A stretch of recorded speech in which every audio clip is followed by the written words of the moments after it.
Bonjour à tous et bienvenue pour un nouveau Connect Group. On est content de se retrouver aujourd'hui pour une nouvelle série qu'on commence. Et oui, on aime les nouveaux commencements qui s'intitule Mission 005. Pourquoi 5? Parce qu'il y a 5 essentiels pour accomplir la mission que Dieu m'a donnée. Et 005 parce que vous ne savez pas, vous êtes tous des agents pour le Seigneur, pour le servir et pour pouvoir accomplir la mission qu'il vous a donnée. Alors, on va voir ça au travers de la vie de Moïse. Il y a plein de choses dans la vie de Moïse. On va voir en fait justement comment Dieu s'est servi de lui aussi pour accomplir une mission. Et la première chose qu'on voit aujourd'hui, c'est la perception. Percevoir la mission que Dieu a pour moi. Quelles sont les choses que Dieu veut me montrer, qu'il veut que je puisse pouvoir accomplir pour lui. En fait, Moïse, quand on regarde son histoire, c'était un homme qui a été sauvé miraculeusement dans le Nil parce que sa mère ne voulait pas qu'il soit mort et que les Égyptiens tuaient tous les jeunes Hébreux, ils avaient peur qu'ils se multiplient trop, donc elle l'avait mis sur le Nil et c'est la fille de Pharaon qui l'a retrouvé et qui l'a élevé. Et donc elle l'a élevé comme, enfin, on pourrait dire, un prince d'Égypte. Et puis en grandissant, Moïse a bien compris qu'il n'était pas un Égyptien mais qu'il était un Hébreu. Et donc il a voulu faire justice lui-même en tuant un Égyptien qui martyrisait un Hébreu. Et très vite, il a compris que ça allait être difficile pour lui, il a dû s'enfuir. Et il s'est retrouvé dans le pays de Madian à devenir un berger pour son beau-père Jéthro. Voilà la vie de Moïse qui est devenu, entre guillemets, quelque part résigné, un peu pas entre ce qu'il avait connu ou pas ce qu'il aurait voulu, et qui maintenant va se retrouver dans cette situation. Et je crois que nous aussi, parfois, les circonstances de la vie peuvent nous emmener à vivre des choses où on se trouve dans un endroit un peu résigné, un peu peut-être pas, où on ne se sent pas au bon endroit, où on n'a pas l'impression qu'on est là où vraiment on devrait être, et puis on vit un peu comme ça de manière résignée. Mais à ce moment-là, et c'est là que tout commence, eh bien, Moïse va apercevoir un buisson qui brûle mais qui ne se consume pas. Cette chose va vraiment l'intriguer et va l'amener à aller voir ce qui se passe. Et là, il va faire une rencontre avec Dieu. La Bible dit que Dieu va dire ôte tes sandales parce que sur le lieu auquel tu trouves tes saints. Et Moïse va se cacher le visage parce qu'il va avoir peur de regarder Dieu. Mais dans cet échange, au-delà du fait que Dieu va lui parler, va lui dire des choses, c'est la rencontre qui est importante. La rencontre entre Moïse et Dieu. Et je crois que c'est la même chose pour nous. Dieu n'est pas seulement le Dieu qui va nous donner des ordres, fais ci, fais ça, mais il veut une rencontre avec nous. Dans Apocalypse chapitre 3, verset 20, il y a un verset qui dit « Écoute, je tiens à la porte et je frappe, si tu entends ma voix, ouvre, et je prendrai un repas avec toi et toi avec moi. » En fait, il y a cette dimension que Dieu veut avoir une rencontre avec chacun d'entre nous. Ce n'est pas seulement le Dieu qui veut commander ou donner des ordres, mais c'est le Dieu qui veut avoir un échange, qui veut nous communiquer quelque chose qui change notre vie. Et Moïse va faire une rencontre qui va changer le cours de sa vie. En fait, ce qu'on voit, c'est que Dieu va commencer par lui expliquer le plan et le projet qu'il a pour lui.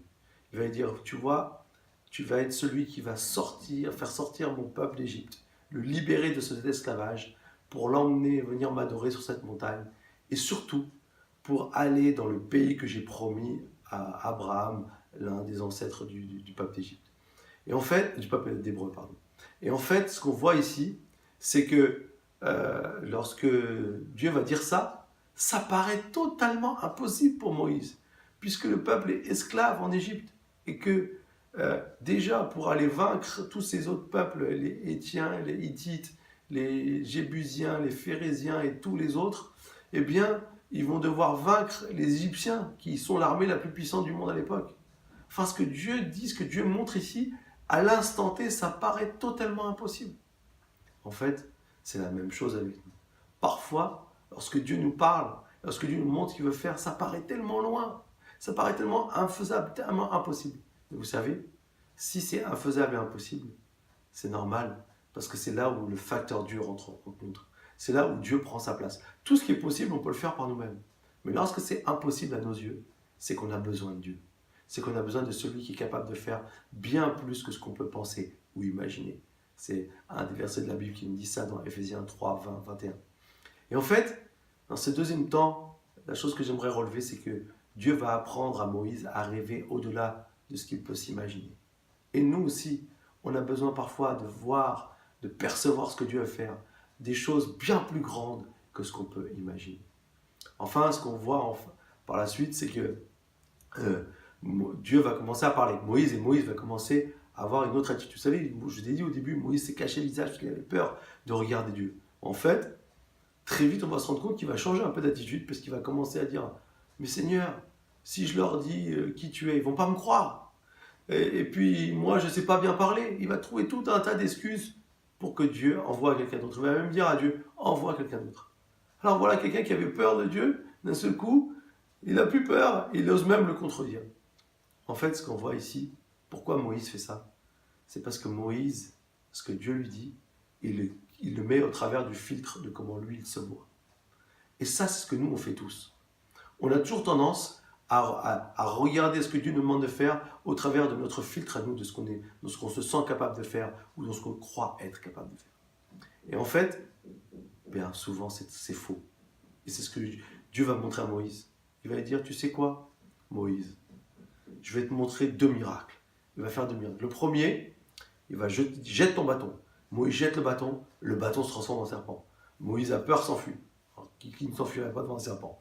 Mais ensuite, Dieu va dire, rien. Attrape le serpent par la queue. Il l'attrape par la queue. Et qu'est-ce qui se passe? Le serpent devient un bâton. En fait, ce que Dieu veut montrer à Moïse, il dit, toi, tu penses que tu n'es pas capable de faire. Mais en fait, moi, je te montre que si c'est moi qui donne l'ordre, si c'est moi qui dis on peut faire ça, et ben, tu peux être capable de le faire. De la même manière, Moïse, il se voit à travers son état, quelqu'un qui est dans l'échec, quelqu'un qui a échoué, quelqu'un qui a voulu faire les choses en son temps, mais qui n'a pas réussi.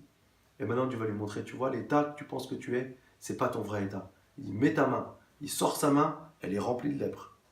Et Moïse, il se voit rempli de lèpre et il doit avoir peur, parce que vous savez, la lèpre, c'est une maladie incurable. Et en fait, il dit, remets ta main, et là, elle est de nouveau saine. Ton état que tu crois que tu es, c'est pas l'état que Dieu dit que tu es. Et à chaque fois qu'on croit qu'on est comme ceci ou comme cela, et qu'on a comme cette étiquette qui colle sur notre dos, et qu'on pense qu'on ne pourra pas changer, eh bien c'est une erreur. C'est une fausse croyance. Parce que Dieu est capable de nous changer. Dieu est capable de faire de gens peut-être des peureux, des courageux, de faire des gens qui se sentent moins bien que les autres, des gens qui peuvent accomplir de grandes choses. Voilà ce que Dieu est capable de faire. Voilà ce qu'il peut faire pour chacun d'entre nous. Et donc, Moïse va faire cette expérience. Et vous savez, pour terminer, ce qui est même le meilleur dans cette histoire, c'est que quand Moïse va se plaindre encore, va trouver tout un tas d'excuses, Dieu va dire, à un moment donné, Dieu va même s'énerver un peu. La Bible dit qu'il va s'enflammer de colère. Et dire, écoute, tu vois, ton frère est en route déjà. Tu dis que tu ne sais pas parler, mais ton frère est en route pour venir t'aider, pour parler à Pharaon. En fait, Moïse, on sait qu'il bégayait. En fait, Dieu, il avait déjà tout prévu. Même si nous, on a toutes sortes d'incapacités, toutes sortes d'excuses qui peuvent venir. Vous savez quoi? Dieu connaît tout, Dieu sait tout, et Dieu a tout prévu. Alors, ce qui est important pour nous, c'est de percevoir la mission qu'il veut nous donner. Que nous ne restons pas dans l'impossibilité, mais que nous croyons que Dieu est capable de faire de grandes choses au travers de nous. La seule chose que nous devons faire, c'est apprendre à nous voir, nous, pas au travers de nos yeux à nous, mais aux yeux de Dieu. Comment Dieu te voit, ça change tout. Et il est capable de faire de grandes choses avec toi. Alors dans cette série qui continue, on va voir encore plein d'autres choses et je vous invite vraiment à venir le dimanche ou à rester connecté au Connect Group pour pouvoir aussi découvrir tout ce que Dieu veut faire. Et on pourra ensuite voir ensemble tout ce que Dieu a à faire pour nous aider à accomplir la mission. Avant de terminer, j'aimerais qu'on puisse prier ensemble et ensuite nous allons partager dans un temps de questions ensemble. Seigneur Jésus, merci pour ta grâce, merci parce que tu es un Dieu bon et nous on est tous imparfaits, mais tu nous aimes tel qu'on est. On n'a pas besoin de manifester ou de prouver qu'on est des bons, comme parfois on est obligé de le faire dans le monde. On doit montrer les diplômes, on doit montrer qu'on est capable, on doit montrer ceci. Mais avec toi, il suffit juste de venir tel qu'on est et de croire que toi, tu peux faire de grandes choses au travers de nous. Et je prie pour chaque personne aujourd'hui, peut-être qui se croit incapable dans certains domaines, peut-être des personnes qui ont des difficultés à se voir tels qu'ils sont vraiment et ils se voient avec des yeux plutôt négatifs au lieu de se voir avec des yeux positifs. Seigneur, je te prie que tu nous aides à pouvoir nous voir comme toi tu nous vois et à percevoir, à recevoir la vision que tu as pour nous et percevoir les choses que tu veux que nous puissions accomplir dans notre vie. Parce que tu nous as tous confié une mission. Chacun d'entre nous a une place. Chacun d'entre nous compte. Personne n'est laissé de côté. Merci Seigneur mon Dieu. Que ton nom soit loué et béni. Amen.